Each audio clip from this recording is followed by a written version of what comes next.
तो 96 से अब सॉल्यूशन आगे और स्टार्ट करते हैं। 96 क्वेश्चन से सॉल्यूशन स्टार्ट करें तो देखो भाई यहाँ क्या करें, सदिश ए और सदिश बी के बीच का कोण किस मान के लिए इसका मान अधिकतम होगा। तो पहले इसको थोड़ा सोल्व कर लेते हैं। इसमें क्या होगा, पहले वाले के लिए ए सदिश का परिमाण, डॉट के लिए तो क्या होता है ए सदिश का परिमाण इंटू कोस थीटा, और क्रॉस के लिए क्या होता है ए सदिश का परिमाण और बी सदिश का परिमाण साइन थीटा। इसमें से क्या होगा, ए सदिश का परिमाण और बी सदिश का परिमाण है ना वो तो कॉमन आ गया, तो क्या बचेगा कोस थीटा प्लस साइन। और cos theta plus sine theta का अधिकतम मान कितना होता है, √2 होता है। और कितने पे होता है, जब ये दोनों बराबर होंगे। दोनों बराबर कितने पे होंगे, तो आप होगी साइन थीटा और कोस थीटा दोनों 45 पे होते हैं, तो आप होगी थीटा और 45 डिग्री आ जाएगा 45।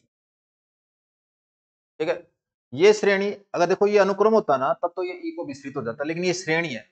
श्रेणी में क्या होता है, un अगर इसका जो n पद है सीरीज का वो क्या है 1 + 1/n की पावर है। और जब limit n tends to infinity un लिखो, मैंने टेस्ट में क्वेश्चन दिया हुआ है और मैंने क्लास में टेस्ट में भी ये क्वेश्चन देख के बच्चों से गलत करवाया हुआ है। जिन कुछ बच्चों ने ध्यान दिया है कि ये क्वेश्चन है ना टेस्ट में आया हुआ है तो गलती नहीं की। तो यहाँ क्या होगा, यहाँ हमने क्या किया, इसकी जो लिमिट है तो उसकी वैल्यू ई आएगी, और ई क्या नहीं है, ई जीरो नहीं है, ई जीरो नहीं है तो श्रेणी अपसारी है। अब इस क्वेश्चन को गलती करने का चांस क्यों है, क्योंकि ये सब अनुक्रम पूरा नहीं पढ़ेंगे, अनुक्रम दिखता है, अनुक्रम दिखने के बाद में सीधा क्या करेंगे, इसको आप अभिसारी कर सकते हो। तो ऐसा नहीं है कि भाई मिस्टेक किसी से भी हो सकती है, मेरे से भी हो सकती है, आपसे भी हो सकती है, ऐसी माइनर मिस्टेक हो सकती है।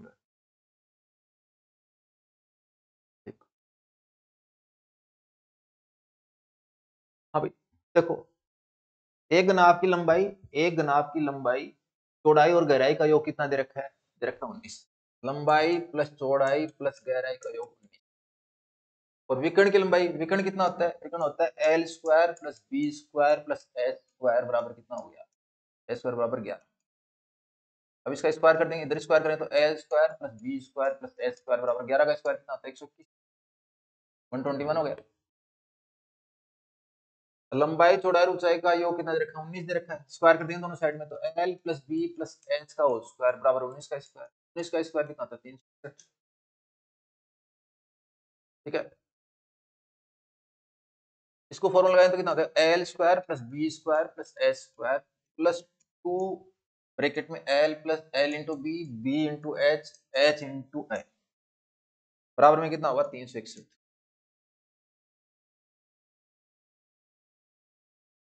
ठीक है, यहाँ l² + b² + s² कितना हो गया, l² + b² + s² कितना हो गया 121 प्लस 2 गुणा, ये जो 2 गुणा समथिंग है पूरा एरिया हो जाएगा, घनाभ का क्षेत्रफल हो जाएगा, तो घनाभ का क्षेत्रफल क्या लिख दिया, a लिख दिया, बराबर कितना हो गया 361। एरिया कितना होगा, एरिया होगा 361, 361 - 121, एरिया इक्वल टू कितना होगा, इसमें बचेगा तो 40, 2 यहाँ पे एरिया बराबर 240, 240 सेंटीमीटर स्क्वायर सेंटीमीटर। ठीक है,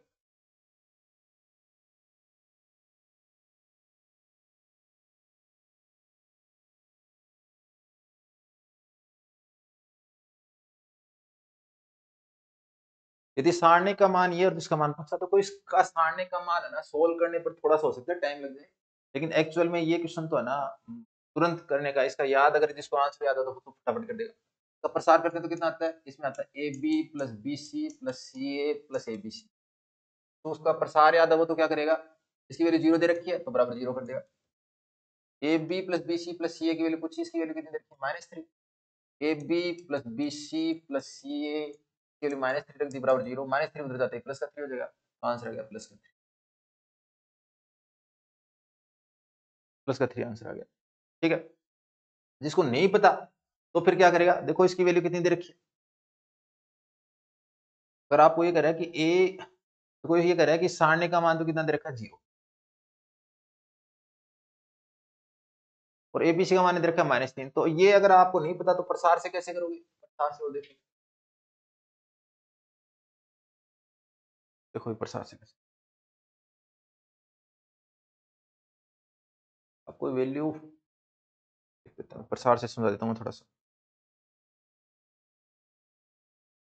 प्रसार से क्या करना है, प्रसार से आपको दे दिया 1 + a, यहाँ पे 1 1 1 + b 1 1 1 1 + c, इसकी वैल्यू 0 दे रखी, इसको प्रसार से करोगे तो क्या होगा, यहाँ पे देखो 1 plus A into 1 plus B into 1 plus C. मैं बोगला मेथड से प्रसार कर रहा हूँ तो पहले इन तीनों को गुणा कर दिया, इन दोनों को इससे गुणा कर रहा हूँ, एक एक एक को इससे एक से गुणा किया, इन दोनों को इससे एक से गुणा कर रहा हूँ तो भी एक आएगा, माइनस माइनस में इन तीनों का गुणा, इन तीनों का गुणा हो जाएगा 1 प्लस बी, इन दोनों को इससे गुणा किया तो माइनस का 1 प्लस ए, और इनको इससे गुणा किया तो माइनस का 1 प्लस।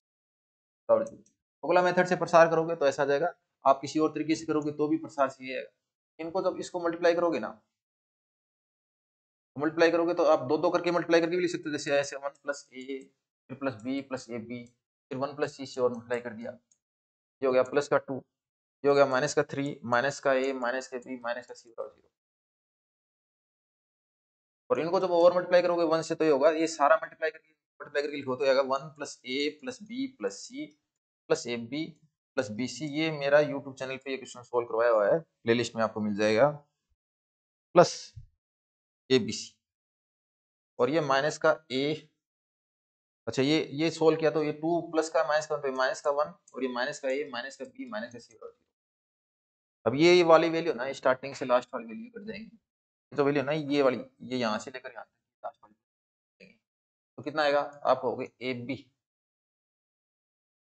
आप कहोगे A B plus B C plus C A बराबर है माइनस का बी सी, और ए बी सी की वैल्यू कितनी दे रखी है -3, तो माइनस इंटू -3 कितना हो गया प्लस, ये आंसर हो गया। इसको अगर p बटे q रूप में बदला जाए तो p बटे q रूप में बदल जाए तो कितना हो जाएगा, पहले बिना बार के लिख दो,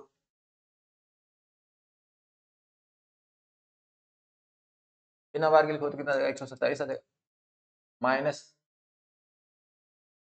ठीक है कितने बार है, तो आप हो गए बार तो है वो 2 पे तो 99 कर दो, और ये जो बिना बार की सही था, बिना बार की कितना है? और इसकी वैल्यू कितनी बता दी p बटे q, 127 में से एक घटाया तो 126, 126 बटे 99 बराबर p बटे q।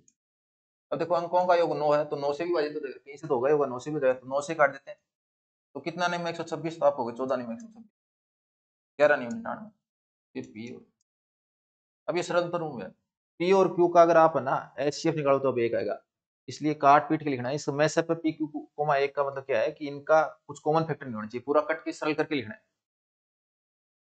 अब इससे क्या हो गया, इससे हो गया कि p का मान तो है 14, पूर्णांक है तो p का मान 14 हो गया, q का मान 11। अगर ये पूर्णांक है तो इसलिए ऐसे ही लिखेंगे, होता तो क्या एक्चुअल में अगर वैसे लिखना होता तो हम लिखते p बराबर 14 की और q बराबर 14 की, लेकिन ये पूर्णांक है तो 11 की।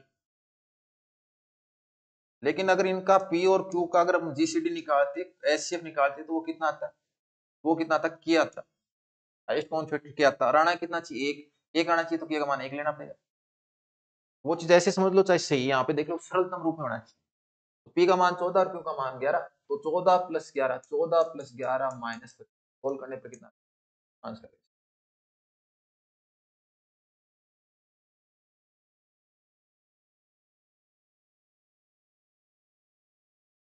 जयपुर शब्द के अक्षरों से 4 अक्षरों को लेकर कितने शब्द बनाए जा सकते हैं जबकि ए और आई सदैव सम्मिलित किए जाएं। तो देखो ए और आई तो हमेशा लेने हैं, तो इन दो में से दो का चयन कर लिया, और बाकी 4 में से दो का चयन और करना है, तो 4 में से दो का चयन और करना है तो ए आई के बाद 4 में से दो का चयन करने हैं, 4 6 हो गया। तो आपको अगर जब 4 की घात का प्रसार करते हैं तो कितना होता है, 1 4 6 4 1, ये 4 से 0 या 4 से 1, ये 4 से 2, ये 4 से 3, ये 4 से 4, 4 से 2 6 हो गया। तो कुल मिला के एक तरीका तो ये और 6 तरीके, कुल मिला के कितने केस बनेंगे, 6 केस बनेंगे, 6 केस बनेंगे। अगर आप 6 केस लोगे, जैसे मान लो कैसे, मैंने पहला केस क्या ले लिया, ए और आई तो ले लिया, और मैंने साथ में क्या कर दिया, एक तो जे ले लिया और एक पी ले लिया, भाई मैं जे पी हूं तो थोड़ा जे और पी को पहले ले लेता हूं पहले केस में,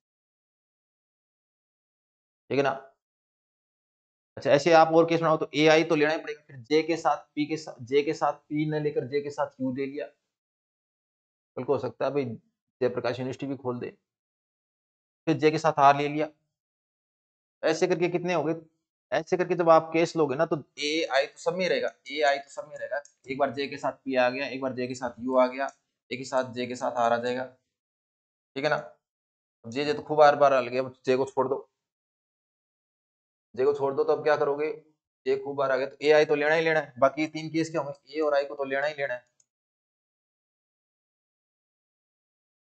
और क्या केस है, और हो सकता है कि आप पी और यू ले लो, और हो सकता है कि आप पी और आर ले लो, और एक हो सकता है कि आप यू और आर ले लो। ऐसे ये 6 केस बनेंगे जब आप 4 अक्षरों का क्या कर सकते हो। अच्छा, अब इनको क्या करना है, शब्द बनाने। अगर इस केस में कितने शब्द बनेंगे, 4 अक्षर हैं और चारों से बनाने, फैक्टोरियल 4, 4p4 बोल दो चाहे फैक्टोरियल 4 बोल दो, 4 स्थान है और 4 अक्षर है, बनाने तो फैक्टोरियल 24 हो जाएंगे। अब एक केस में 24 आ रहे हैं, 24 इससे बनेंगे, 24 इनसे बनेंगे, 24 इनसे बनेंगे, 24 इनसे बनेंगे, 24 24 24, 6 केस हो गए। तो टोटल कितने होंगे, 6 गुणा 24, 6 गुणा 24 यानी 72, 24 दिए 72 दूनी 144, 144, 144 शब्द बनाएंगे।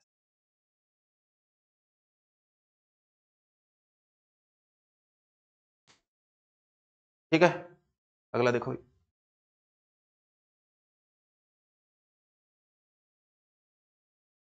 टीआर इक्वेशन, टीआर इक्वेशन क्या कहती है, टीआर इक्वेशन कहती है कि डेल, देखो डेल यू और डेल एक्स बराबर डेल यू और डेल वाई, ऐसा होता है। एक्स जो तो क्या कर दो, आर रख दो, और वाई की जगह क्या कर दो, वाई की जगह आर और थीटा रख दो, और आर को कांस्टेंट मान लो, दोनों रिजल्ट आ जाएंगे। तो मैंने एक्स जहाँ रखा तो डेल यू और डेल आर, डेल यू और डेल आर बराबर 1/r डेल यू और डेल थीटा बराबर 1/r डेल वी है, 1/डेल यू और del R, 1/r del U और डेल थीटा, सही है। और कोई 1/r, ये भी डेल यू और डेल थीटा है, ये 1/r नहीं है, ये कट गया, ये डेल यू और डेल बराबर ये कट गया, दो कट गए। दूसरा कौन सा था, दूसरा था डेल यू और डेल वाई बराबर माइनस डेल यू और डेल एक्स। तो वाई की जगह क्या कर दोगे, वाई की जगह आप क्या करोगे, आर थीटा करो तो आर तो बाहर आ जाएगा, और एक्स, एक्स जगह सिर्फ आर ही रखते हैं तो ये आ गया। ये और देख लो इन दोनों में कौन से में, 1/r डेल यू और डेल थीटा बराबर माइनस का साइन है, माइनस आंसर। तो देखो पहले ऑप्शन में दोनों प्लस किया तो वो तो हो ही नहीं सकती, और बाकी ऑप्शन में तीन तीन है, इसमें ये फर्स्ट और थर्ड में से आपका कौन सा करेक्ट हो गया, थर्ड। ठीक है भाई, अगला क्वेश्चन देखो।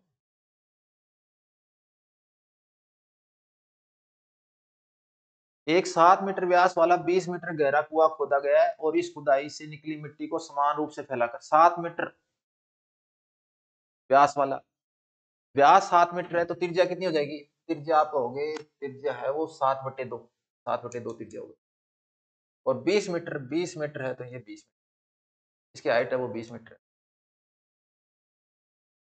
इस खुदाई से निकली मिट्टी को समान रूप से फैलाकर, इससे समान रूप से फैलाकर, ये समान रूप से फैला दिया भाई, और एक चबूतरा बना दिया, और उस चबूतरे को क्या कर दिया, ये चबूतरा एक घना बना दिया, घना, ठीक है चबूतरा बना दिया।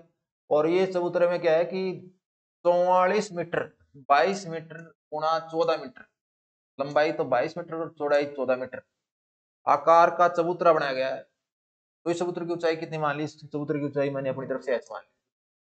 तो ये जो मिट्टी निकाली वो यहाँ रखी है, तो इसका मतलब ये जो आयतन है वो इस आयतन के बराबर हो जाएगा। इसका आयतन कितना होता है, बेलन का आयतन होता है पाई आर स्क्वायर, आर स्क्वायर मतलब 7/2 गुणा 7/2 गुणा एच, एच मतलब 20 बराबर, बराबर लंबाई गुणा चौड़ाई गुणा ऊंचाई 22 गुणा 14 गुणा एच। तो आप देखोगे ना तो, अच्छा इधर पाई का मान ठीक, यहाँ 2 और 2 4, इसको काटें तो 5 बार चला जाएगा, और ये 22/7 लिखेंगे, देखो भाई 22/7 लिखेंगे तो 22/7 गुणा 7 गुणा 7 गुणा 5, तो इधर हो जाएगा एच है 22 गुणा 14 गुणा एच। इस 7 से 7 को कैंसिल कर दिया, इस 22 से इस 22 को कैंसिल कर दिया, इस 7 को इससे कैंसिल करेंगे तो 2 बार चला जाएगा। एच का मान आएगा 5/2, एच का मान आएगा 5/2, एच का मान आएगा 2.5, 2.5 देगा, ठीक है।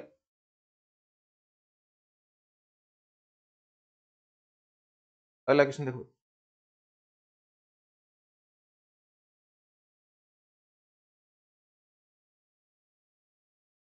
ये क्वेश्चन है ना, ये क्वेश्चन जब मैंने टेस्ट में दिया तो मैंने क्लास में भी बताया था कि इसका आंसर क्या होगा। दो क्वेश्चन ऐसे बुक में, एक क्वेश्चन क्या है, 1+4/5 +7, 1/5 रखेंगे तो कितना हो जाएगा, 1/25, 1/25 प्लस 10 यहाँ पे 125। अगर इन पदों का जोड़ सोल्व करोगे तो कितना आएगा, 35/16 है।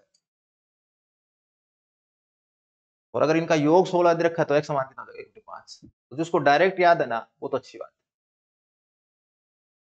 तो डायरेक्ट में क्या ध्यान रखना है, ऊपर तो 1 होना चाहिए, ऊपर 1 होना चाहिए, क्योंकि ऊपर जो जीपी है ना उसमें ऊपर 1 है, ऊपर तो 1 रहना चाहिए। तो या तो सेकंड ऑप्शन होगा या थर्ड ऑप्शन होगा। अच्छा, दूसरा क्या दे रखा है, यहाँ मापांक जीपी में हमेशा क्या होता है कि मापांक x लेस देन 1 होता है, तो ये वैल्यू तो 1 से बड़ी है, इसलिए ये तो संभव नहीं है, 19/7 तो संभव नहीं है। बाकी ये तीनों वैल्यू 1 से छोटी है। तो अब 1/5 और 3/5 में अगर कंफ्यूजन है तो ऊपर 1 होना चाहिए, तो 1/5 याद आ जाना चाहिए। नहीं याद आएगा तो फिर मेथड सोल्व करेंगे। क्वेश्चन ये भी अच्छा है, क्वेश्चन इसलिए अच्छा है क्योंकि इसको सोल्व करने में थोड़ा बहुत टाइम लग जाता है। अगर ये क्वेश्चन ना हार्ड पेपर के साथ आ जाता है ना तो ये क्वेश्चन है ना खतरनाक हो जाता है।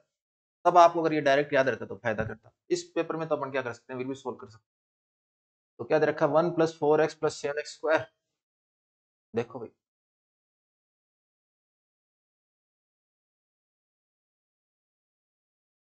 मैंने एक बार एस मान लिया, 35/16 नहीं लिखा, 35/16 बाद लिख दी। 1 + 4x + 7x², ठीक है, यहाँ पे 10x³ ऐसे लिख दिया।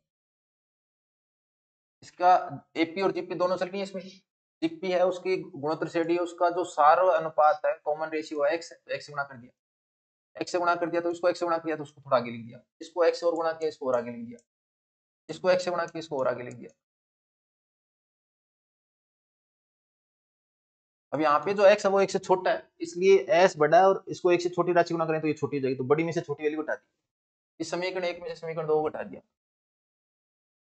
समीकरण 1 में से समीकरण 2 घटा दिया, क्या हो जाएगा, s - xs बराबर 1 + 3x + 3x² + 3x³ ऐसे लिख दिया। इसको सोल्व करो तो s × 1 - x, यहाँ पे हमने सोल्व किया तो 1 + 3x कॉमन आ गया, 1 + x + x²। इसको सोल्व किया जाए तो कितना हो गया, s × 1 - x बराबर 1 + 3x। अब ये गुणोत्तर श्रेणी के अनंत पदों का योग है, गुणोत्तर श्रेणी के अनंत पदों का योग होता है a/1 - r। अगर जीपी के इनफाइनाइट टर्म्स का सम करेंगे तो कितना होता है, s × t कितना होता है, s × t होता है first term upon 1 minus common ratio. तो यहाँ पे फर्स्ट टर्म तो 1 है, 1 माइनस रेशियो कितना है, x। और कंडीशन क्या रहती है इसमें, जो r है ना वो r मॉडुलस लेस देन 1 होना चाहिए, जो क्वेश्चन में दे भी रखा है मॉडुलस x लेस देन 1 है, ठीक है। अब इस क्वेश्चन को, इस समीकरण को क्या कर दिया, इस समीकरण को पहले बार एलसीएम लेके सॉल्व कर लेते हैं। 1 - x तो एलसीएम आ गया, इधर हो गया 1 - x + 3x, ठीक है। तो सोल्व किया तो कितना हो गया, s × 1 - x, तो इधर क्रॉस मल्टीप्लाई भी कर दिया, तो मैं दो चीज एक साथ लिख देता हूँ, s × 1 - x का होल स्क्वायर बराबर 1 + 2, ऐसा हो गया, ठीक है। तो जितने क्वेश्चन थे उसमें एक क्वेश्चन और शानदार ऐड हो गया भाई, पहले इधर लिख देते हैं, s × s की वैल्यू कितनी दे रखी है, 35/16, 1 - x का होल स्क्वायर बराबर 1 + 2x, 35/16 दे रखी है, थोड़ा इधर क्रॉस मल्टीप्लाई हो जाएगा, तो 35 × 1 - x का होल स्क्वायर बराबर 16 × 1। अब इस क्वेश्चन को अगर आप सोल्व करते हो ना तो फिर है ना टाइम कितना भी लग सकता है, हो सकता है कैलकुलेशन मिस्टेक हो जाए तो गलत भी हो जाए, इसलिए इस क्वेश्चन को स्पेशल कहा जाता है, ठीक है भाई। 35 × 1 - 2x + x² बराबर 16 + 32, ठीक है। ये कितना हो गया भाई, 35x² हो गया, 35x² हो गया, माइनस का 70x, और ये इधर और आ गया माइनस का 32x, और इसको और सोल्व करेंगे तो 35, और ये इधर 16 इधर आ गया तो माइनस का 16 बराबर 0। तो कितना हो गया भाई, 35x² माइनस का 102x और प्लस 16 × 32 ये 19,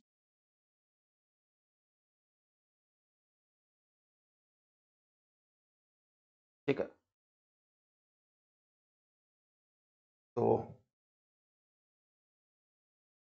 इसके फैक्टर करने भाई, फैक्टर करने तो फैक्टर क्या क्या होंगे,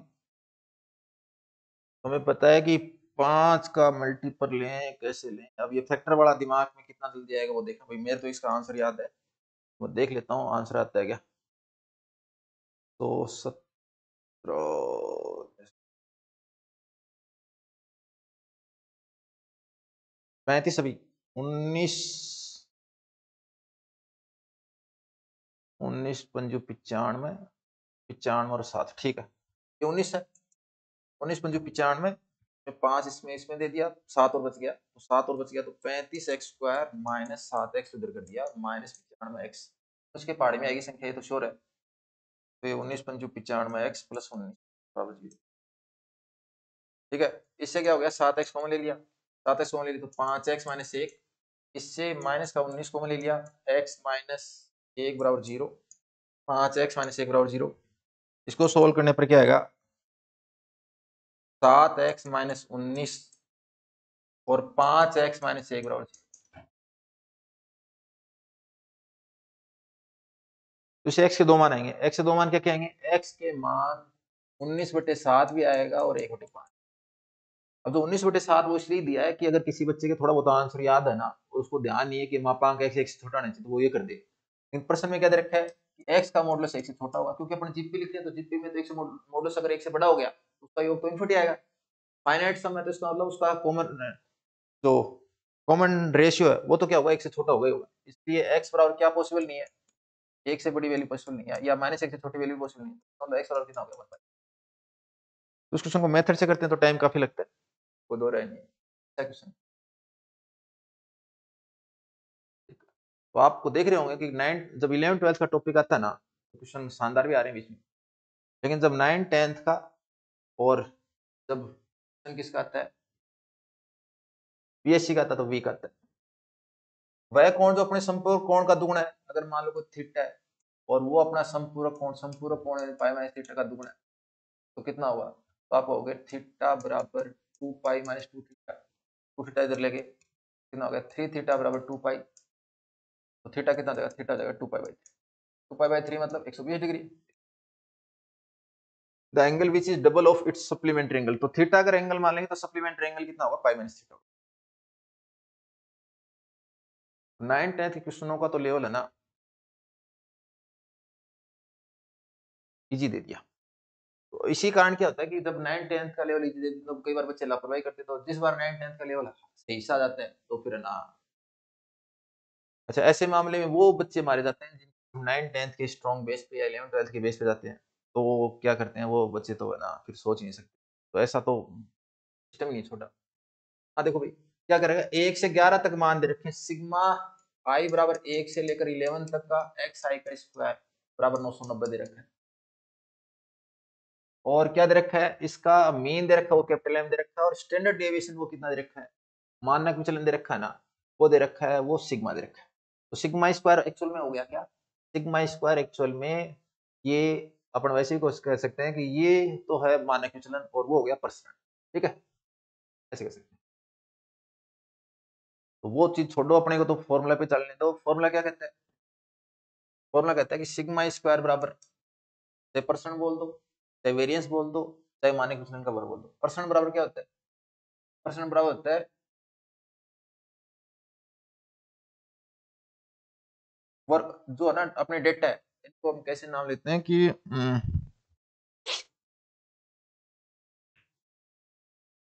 इसको बोलते हैं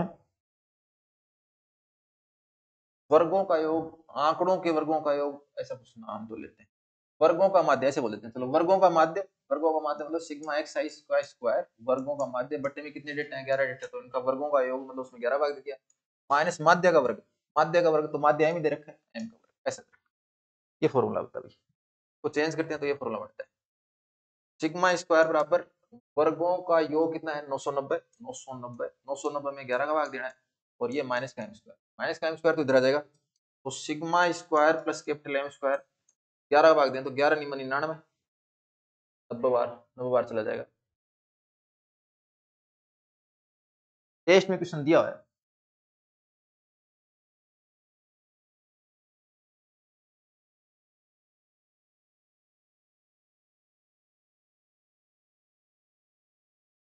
डोमेन ऑफ द फंक्शन, इस फंक्शन का डोमेन क्या है, तो देखो अगर रूट के अंदर कोई वैल्यू है ना, तो रूट के अंदर कोई वैल्यू है तो वो क्या होनी चाहिए, जीरो से बड़ी होनी चाहिए, और अगर वो बट्टे में तब तो जीरो से बड़ी होनी चाहिए, ऊपर है तो जीरो भी हो सकती है।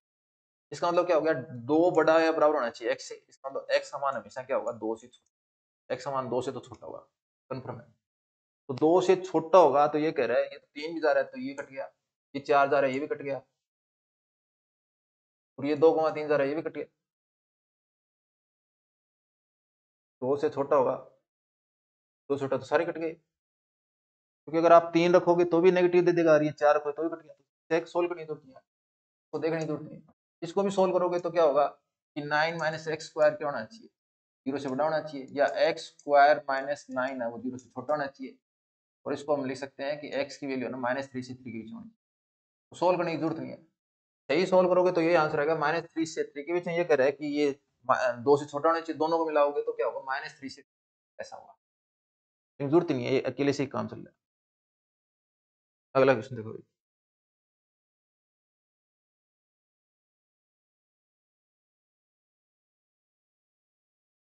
अंतराल 0 पाई में इसके हलों की संख्या, तो इसे गुणनखंड करने है तो गुणा करने पर 6 आना चाहिए, और वैसे 7 होना चाहिए, तो क्या होगा, तो आप 6 और 1 लिख दोगे और फैक्टर करोगे तो कितना आएंगे, फैक्टर लिख दोगे तो क्या हो जाएगा 3 sin x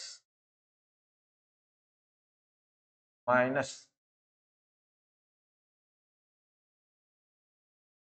2 कर दूंगा 2 3 sin माइनस 2, और यहाँ पे अगर हम कर दें sin x, तो ये तो होगा +3 -3, ये -1, ये -1 किया तो -3 और -2, तो ये x -1 करते तो आ जाता है 3 sin x -1 और sin x -2, ऐसे करेंगे तो कितना आ जाएगा, ये हो जाएगा प्लस का 6 माइनस का 6 चना सही, अब सही इफेक्ट हो गए। इसे सोल्व करोगे तो क्या हो जाएगा, sin x का मान हो जाएगा 1/3 और sin x का मान 2, अब sin x का मान तो क्या होता है -1 के बीच में होता है, इसके फैक्टर कर लेना भाई, इसको लिखना -6 sin x -sin x, ठीक है। तो सोल्व करोगे तो 1/3 आएगा, 1/3 ये 2 आएगा। अब sin x का मान है ना 1/3 तो पॉसिबल है, लेकिन 2 पॉसिबल नहीं है, क्योंकि sin x की जो रेंज होती है ना वो -1 से -1 के बीच में होती है, तो 2 तो पॉसिबल है ही नहीं, -1 के बीच में पॉसिबल है। अगर ये -1 के बीच में है तो 2 वाला हटा दिया, sin x का मान 1/3 आ गया। अब कहाँ से लेना है, 0 से 5 पाई, समझो भाई, अगर sin x का मान 1/3 है तो पॉजिटिव होगा। अब x तो बता नहीं सकते एग्जैक्ट, लेकिन ये बता सकते हैं कि पॉजिटिव वैल्यू कहाँ आएगी, तो एक पॉजिटिव वैल्यू तो यहाँ आएगी फर्स्ट क्वाड्रेंट में, एक सेकंड में आएगी यहाँ, और यहाँ नहीं आएगी, क्योंकि यहाँ थर्ड और फोर्थ में तो sin x नेगेटिव होता है।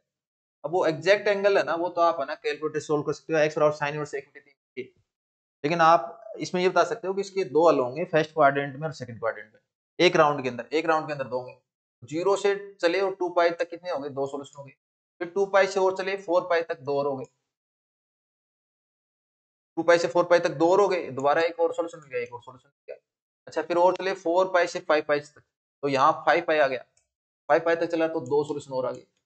अच्छा 6 पाई होता तो भी ये इतने रहते, नीचे तो आते नहीं सॉल्यूशन, तो हलों की संख्या कितनी होगी, 6 होगी, तो नंबर ऑफ सॉल्यूशन 6। ये क्वेश्चन खूब इजी है, मोस्टली शायद सभी टीचर कराते होंगे, ऐसा क्वेश्चन नहीं है कि वैसा नहीं, ठीक है।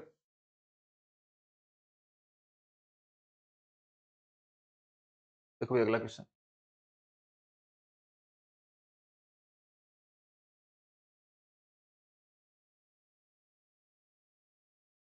हाँ भाई, ओ ए दे रखा है, ओ बी दे रखा है, ये कह रहा है मान लीजिए ओ ए सदिश बराबर आई कैप प्लस 3 जे कैप माइनस 2 जे कैप, और ओ बी बराबर दे रखा है 3 आई कैप प्लस जे कैप माइनस 2 के कैप, यदि सदिश ओ सी सदिश कोण ए बी को समद्विभाजित करता है जहां सी रेखा ए बी पर एक बिंदु है, तो ओ सी सदिश कितना होगा, ये आपको देखना।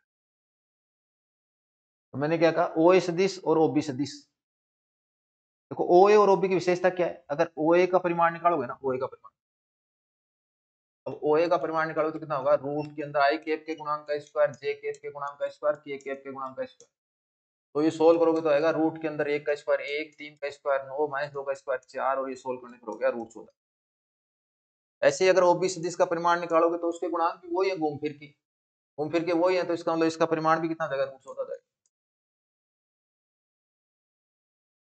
ठीक है। तो इन्होंने क्या कहा, ओ ए और ओबी में क्या विशेषता है, देखो ओ ए और ओबी में विशेषता है कि यहाँ -2 की और यहाँ पे -2 की। अब आप इनको, अगर ये ओ ए है, सुनना ये ओबी है, ठीक है, ये ओ ए और ये ओबी। इस लाइन पे अगर आप कोई भी पॉइंट लोगे, इनको मिलाने वाली लाइन पे कोई पॉइंट लोगे तो उस पे यहाँ -2k और यहाँ -2k, तो आंसर में -2k आएगा। तो यहाँ +4k ये नहीं है, यहाँ k ये नहीं है, इसमें -2k। अच्छा एग्जैक्ट कैसे करोगे, क्योंकि भाई दोनों बराबर लंबाई हैं, अगर दोनों बराबर लंबाई के हैं तो क्या होंगे, तो आप ये जो कोण है वो दोनों बराबर बराबर होंगे, दोनों बराबर होंगे, और ये इन दोनों का मध्य बिंदु होगा। मध्य बिंदु कैसे निकालेंगे, अगर ये मध्य बिंदु एम है, मध्य बिंदु कैसे निकालेंगे, ओ एम बराबर ओ ए सदिश प्लस ओ बी सदिश बटे 2, ऐसे निकालो। इन दोनों सदिश को जोड़ के 2 का भाग दे दोगे, तो दोनों को जोड़ा भाई, आई कैप में 3i कैप जोड़ा तो 4i कैप हो गया। मैं सीधा जोड़ रहा हूँ यहाँ पे 3j कैप में 3j कैप में j कैप जोड़ा, सही है, इन जोड़ रहा हूँ, ठीक है, 4k कैप हो गया, और क्या किया 4j कैप हो गया, और माइनस का 2 कैप कैप और -2 कैप माइनस का 4k कैप हो गया, बटे में 2 आ गया। सोल्व करने पर 2 का भाग देंगे तो कितना आएगा, 2i plus 2j minus 2k। ये तभी कर सकते हैं, ये फॉर्मूला तभी लगा सकते हैं जब ये दोनों बराबर दूरी पर हो, ओए और ओबी ना दोनों बराबर लंबाई की है, तब तो चलेगा। जब ओए और ओबी बराबर दूरी की है ना, तो ये और ये अनुपात इनकी भुजाओं के अनुपात है, और ये बराबर है तो ये अनुपात 1:1 होगा, और ये 1:1 है तो ये मध्य बिंदु होगा। दोबारा समझ लो मैं क्या कहना चाह रहा हूँ। मैं कहना चाह रहा हूँ, अगर ये ओ ए और ये बी है, अगर ये बराबर नहीं होते, मान लो इसकी लंबाई एल होती, इसकी लंबाई एम होती, तो यहाँ अगर कोई बिंदु मिलता ना तो वो क्या करता, अगर ये कोणों को बराबर विभाजित करता, मान लो θ/2 इधर बन रहा है, θ/2, तो इनका अनुपात एल अनुपात एन होता। लेकिन अगर ये दोनों निकाले तो ये भी √14 है और ये भी √14 है, और √14 का अनुपात निकालेंगे तो 1:1 हो गया, और 1:1 हो गया तो इसका मतलब ये मध्य बिंदु हो गया। और अगर आपको मध्य बिंदु निकालना है तो मध्य बिंदु कैसे निकालते हैं, मध्य बिंदु अगर ओ एम का निकालना है तो ओ ए सदिश प्लस ओ बी सदिश बटे 2, इन दोनों सदिशों को जोड़ और 2 का भाग दे दो, ये आंसर। तो ये इसका कॉन्सेप्ट है, ठीक है। अच्छा क्वेश्चन, इससे भी एक अच्छा क्वेश्चन और था, वो और देते तो पसीने आ जाते, बस इतना ही है। अभी देखो, अवकल समीकरण y बराबर px plus p minus p cube का विचित्र हल, इसका आपको सिंगुलर सॉल्यूशन बताना है कि इसका सिंगुलर सॉल्यूशन क्या हो। तो सिंगुलर सॉल्यूशन में क्या करते हैं, p के सापेक्ष आंशिक अवकलन करते हैं, p का अवलोकन कर देते हैं। तो क्या दे रखा है, y बराबर p कॉमन ले लिया, कॉमन लेने के बाद x प्लस 1 माइनस p क्यूब, इसका p के सापेक्ष आंशिक अवकलन किया, भाई partial differentiation with respect to p, ये तो 0 हो जाएगा। इसका p के रिस्पेक्ट में करेंगे तो x प्लस 1, इसका p के रिस्पेक्ट में करेंगे तो कितना हो जाएगा, माइनस का 3p। सोल्व किया तो कितना हो गया, p स्क्वायर बराबर x प्लस 1/3, और उससे p की जो वैल्यू होगी ना, p की वैल्यू होगी वो होगी x प्लस 1/3 की पावर, या रूट कर दो या पावर 1 दे दो, p की वैल्यू आ गई, और p की वैल्यू यहाँ पे द्वारा रख दो। तो पहले वैल्यू रखने से पहले मैं p कॉमन ले लेता हूँ ताकि इजी वैल्यू रखा जाए। तो p बराबर, यहाँ पे p के भी 2 मान आते हैं प्लस माइनस, लेकिन हमें यहाँ प्लस लेना, माइनस का चिन्ह कोई दिख रहा ही नहीं, x प्लस 1 माइनस y बराबर अगर सोल्व करोगे तो p की वैल्यू रख दी हमने यहाँ पे रूट के अंदर, या x प्लस 1/3 की पावर 1/2, और ये लिख दिया x प्लस 1, उसमें से कितना घटा दिया p का स्क्वायर इधर से लिख दो, चाहे इधर स्क्वायर कर दो, x प्लस 1/3। तो किसी भी संख्या में इसको 1/3 घटाते हैं तो 2/3 बच जाता है भाई। अगर 2/3 बच जाएगा तो क्या लिख दूंगा मैं, इसको यहाँ लिख रहा हूँ, y बराबर x प्लस 1/3, आप एलसीएम लेके लिख सकते हो, मैं डायरेक्ट लिख रहा हूँ, अगर कोई संख्या है और उसमें से उसका 1/3 घटाते हैं तो 2/3 बचता है, ऐसा करना चाह रहा हूँ। तो मैंने 1/3 घटाया तो 2/3 बच गया, 2 इंटू एक्स प्लस 1/3, अभी 2 तो अलग कर दिया मैंने, और ये x प्लस 1 की अपॉन 3 की पावर है 1/2, 1/2 ही तो है, ये 1/2 है, और ये पूरे की पावर है 1, तो सोल्व करने पर कितना जाएगा, x प्लस 1/3 की पावर 1/2, और एक घात में जुड़ जाएंगे, तो घात हो जाएगी 3/2, तो घात हो जाएगी 3/2, तो ये हो जाएगा 2 गुणा x प्लस 1 पावर 3/2, सही है, प्लस ये है, इसमें बट्टे में नहीं आया 2, इसमें बट्टे में 2 में, तो बट्टे में तो ऐसे नहीं आएगा, 2 में मल्टीप्लाई, लेकिन माइनस आ गया, सही है। यदि एक परिवहन समस्या है और वो क्या संतुलित होने के लिए क्या होना चाहिए, संतुलित होने के लिए सिग्मा ए आई बराबर सिग्मा बीजे होना चाहिए और इसको दिले जाएंगे तो अंतर 0 होना चाहिए। ठीक है, सिंपल क्वेश्चन।